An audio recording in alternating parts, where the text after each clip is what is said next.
Ephesians 3 verse 20 tells us, "Now unto him that is able to do exceeding abundantly above all that we ask or think, according to the power that worketh in us."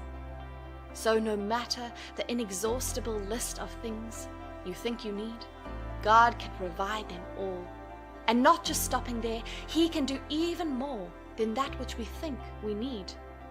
He does not even stop at what we need or what we ask for. The verse tells us that he can do far more than we can think or imagine. Beyond your growing needs and desires, God can do abundantly more for you. It does not reduce the wealth he has, and he is not limited in any way. Philippians 4 verse 19 says that God shall supply all your needs according to his riches in glory through Christ Jesus. His supply of your needs is not based on your capacity. It is according to his resources, and he has so much resources in his care. If he could create the heaven and the earth, what then is hard for him to do? Silver and gold belong to him, and he knows the secret to the wealth of hidden treasures. All he needs to do is speak, and it is done. Once he speaks over your life, you will see the supply to your needs met. Just name it. Do you need riches, power, promotion, security, health, long life, joy, children, influence, glory? All of these can be found in God. God has been showing his power of providence right in the Bible days. Below are a few instances where God demonstrated that he is truly a God of plenty. 1. Manna and quail for the Israelites. Exodus chapter 16 covers an interesting story of the Israelites while traveling to the Promised Land. The Israelites had left Egypt, where they were forced into labor. Here God used his servant Moses to get them out of Egypt. But while they were on their journey to the Promised Land, they were starving and started to grumble and wish they were left at Egypt, where they had enough food to eat. Seeing their predicament, God sent them food. In the day, he sent them manna, which was like bread, and then in the evening he gave them quails, which filled up their camps for meat. He provided for them just enough, and he did this for them for 40 years consistently. This shows a powerful instance of God displaying his ability to provide for his people in plenty and abundance, above their expectations. 2. Feeding the 5,000. God's power of providing abundantly and in plenty is also seen in the New Testament, where through his son Jesus, he fed over 5,000 people by multiplying just a little amount of food. Matthew 14, verse 13 through 21, shows us the full story in detail, where Jesus went to a secluded area after hearing about the death of his cousin. A huge crowd of people followed him there, and having compassion for them, healed their sick. When it was nearing evening, his disciples told him to send them away so they can get food, but instead he got a lunch from a boy consisting of just 5 loaves of bread and 2 fish. He lifted it up and gave thanks, and God multiplied it, and it fed 5,000 people. And the amazing thing here is they had over 12 baskets full of leftover crumbs. 3. The miraculous catch of fish. Another New Testament instance of God's miracle of plenty is at the moment where Jesus, after preaching, got into Simon's boat and asked him to cast his nets into the water and harvest some fish.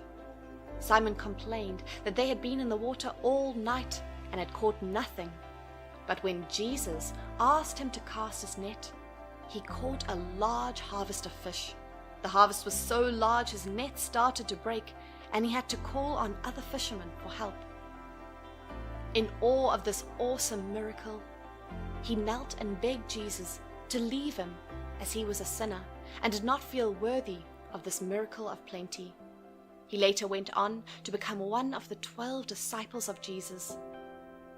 this amazing instance of God's ability to miraculously provide in plenty and abundance is captured in Luke chapter 5 from verse 5 to 11.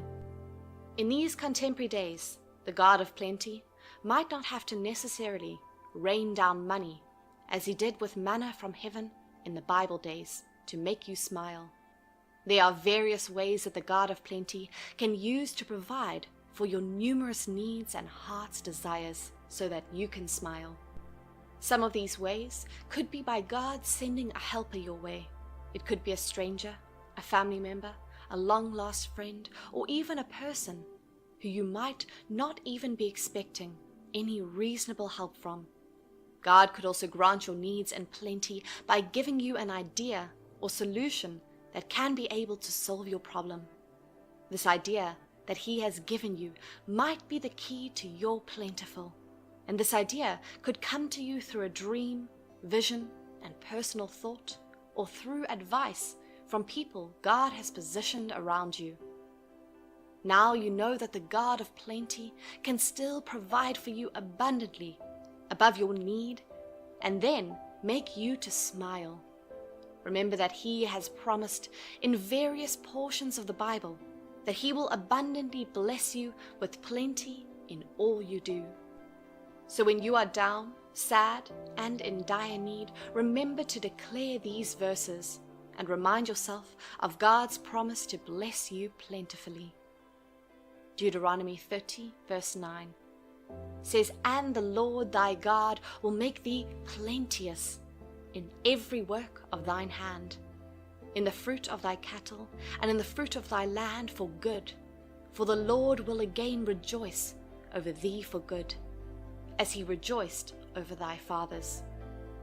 Another powerful verse of God's promise to bless you plentifully and therefore make you smile is Deuteronomy 28 verse 12, and it reads, "The Lord shall open unto thee His good treasure, the heaven, to give the rain unto thy land in his season, and to bless all the work of thine hand, and thou shalt lend unto many nations, and thou shalt not borrow." However, for you to begin to enjoy all these promises of God to make you smile by meeting your needs in abundance and in plenty, there are some criteria you must meet. First of all, you must believe that the God of plenty can come and intervene in that moment of dire need.